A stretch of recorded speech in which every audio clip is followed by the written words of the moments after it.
Next, my son. Ang position ni Jesus Christ, sumala sa verse 9 of Philippians chapter 2. Naay gitawag ito, exaltation of Jesus. Diba? Ato nang gidefine ang exaltation, atong gilift up siya, gipataas siya ngadto sa kinatasan sa bukid. Bukid may giskutan? Langit. See? Spiritual realms.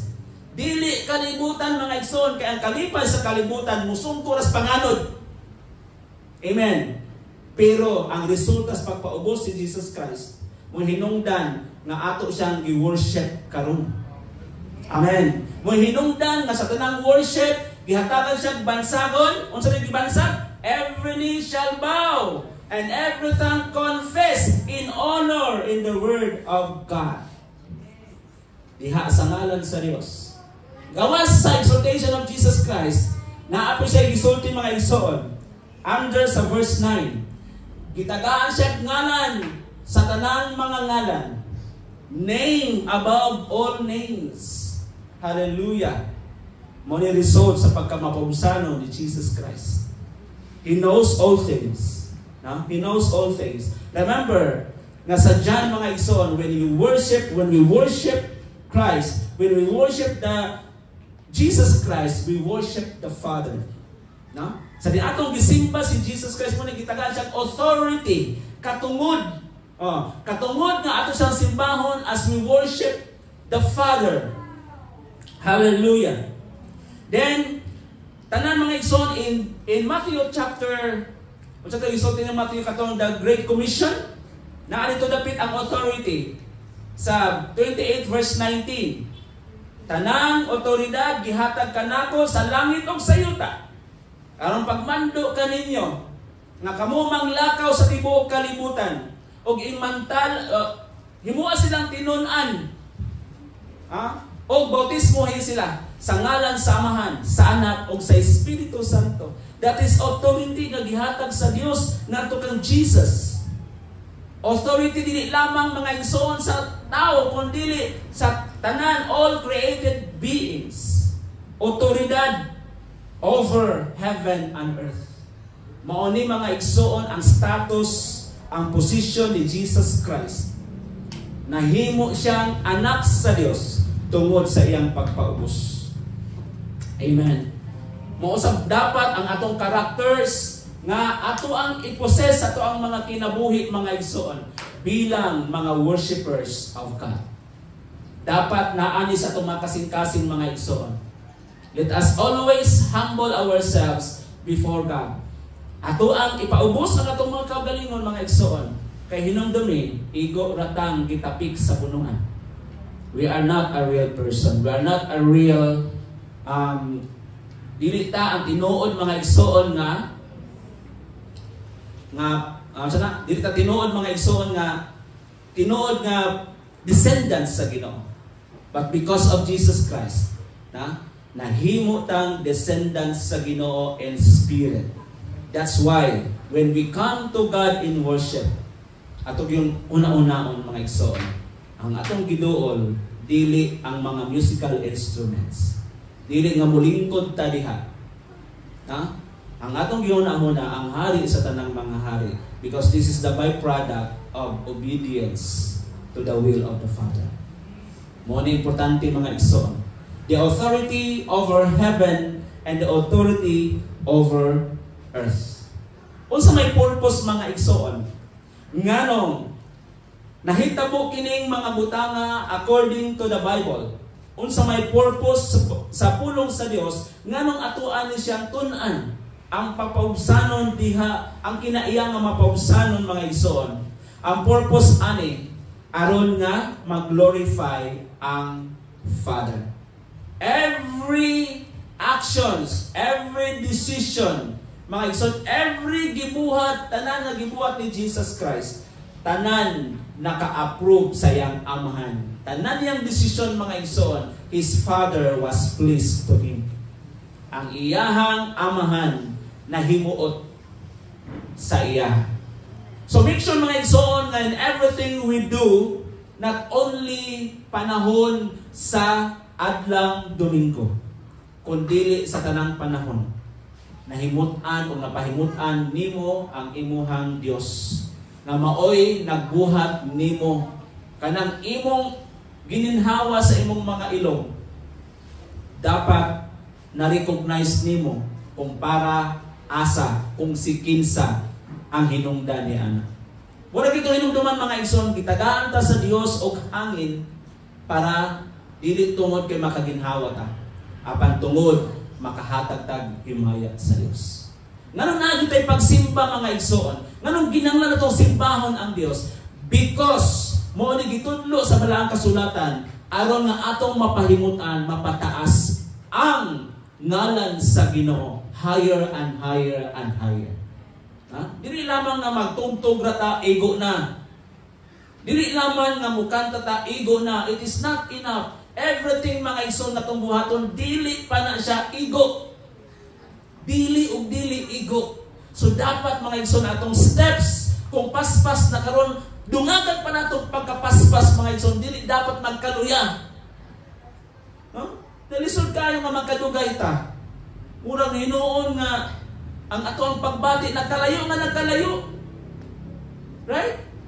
Nagkalayo, nausog, naikausapan. Dili dapat atong himuon nga rason kaning melancholic kay ta ba? Meron sugod. No? Meron sugod unya. Di na makapadayon. Atong ginhidumduman mga igsoon, Jesus Christ is the paradigm. Minit ang paradigm gani, konkretong example kay siya mga igsoon, isog wala ni hunong. Nagpadayon siya hangtod sa katapusan, bahala gibali-bali ang iyahang lawas. Bahala daghan kayo mga pangulit siya mga igsoon, pagpagut siya daghan kaayo mga pagbugal-bugal, pero wala niya igsapayan kay iyang gihuna-huna ikaw lagi, pero di ka kabalo mo simba. Di ka kabalo mo hatag o panahon sa Ginoo. Ang atong gihuna-huna nga nasakitan ta, ang atong gihuna-huna kay kadungog tag dili maayong impluwensya. Kinsa man day mo impluwensya nato?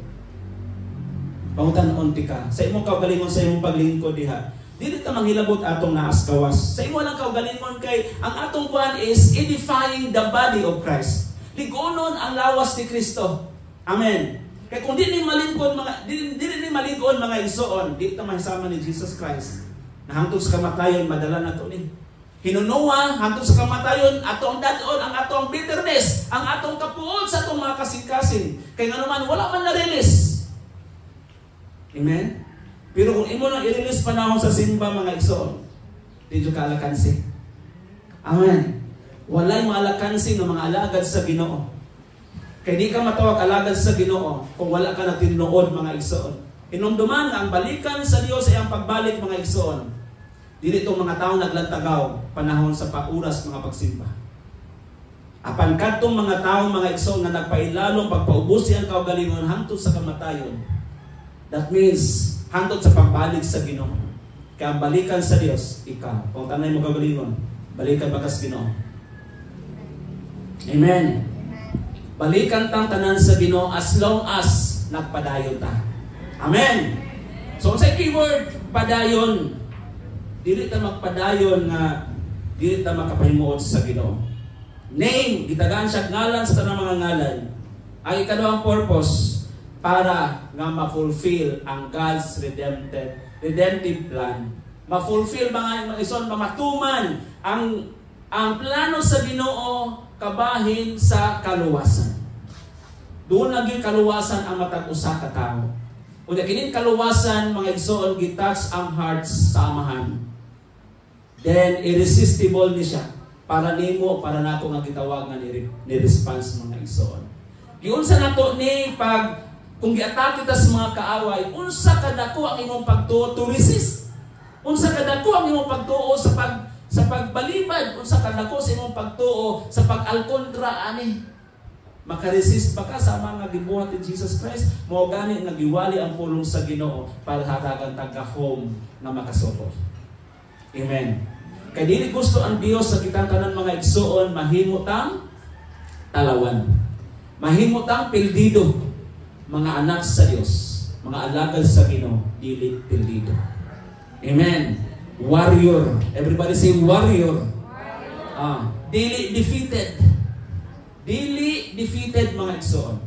So kinahanglan nga ang mga anak sa Dios palaban. Everybody say palaban. Palaban ta mga igsoon. Dili kay magpalaban. Lahi na magpalaban kaysa palaban. No? Usay pasabot palaban. Kanunay nga nag-fight. No? Fight a good fight of faith. Lumalaban hanggang sa huli. Lumalaban muli kahit napakyas mga igsoon. Katong kapakyasan niya, imutong himuon niyang bulit para nga makabarog siya until next to fight. Mauni ang gusto sa Dios nga igsoon nga mahitabo sa mga Kristohanon.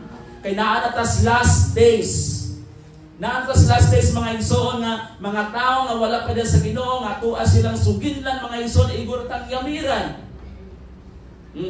Because ang ilahang yuna-huna karon, lovers at the end, lovers of money. Muna ginaunas mga tao ron. Di na lovers of God. Di ba? So, kita nga nakabalo mga igsoon, it's good to have money. Maayo na natay kwarta. Pero mas maayo kung natay Dios. Palagpak sa Ginoo. Hallelujah. It's good to have money. Natay kwarta. Pero mas maayo kung natay Dios. Kaya nga naman, diha magsugod ang atong being a warrior. Palaban mga igsoon. Hallelujah. Ikatulo, dali na kaita. Ang ikatulo, kanang gitawag natog response of creation.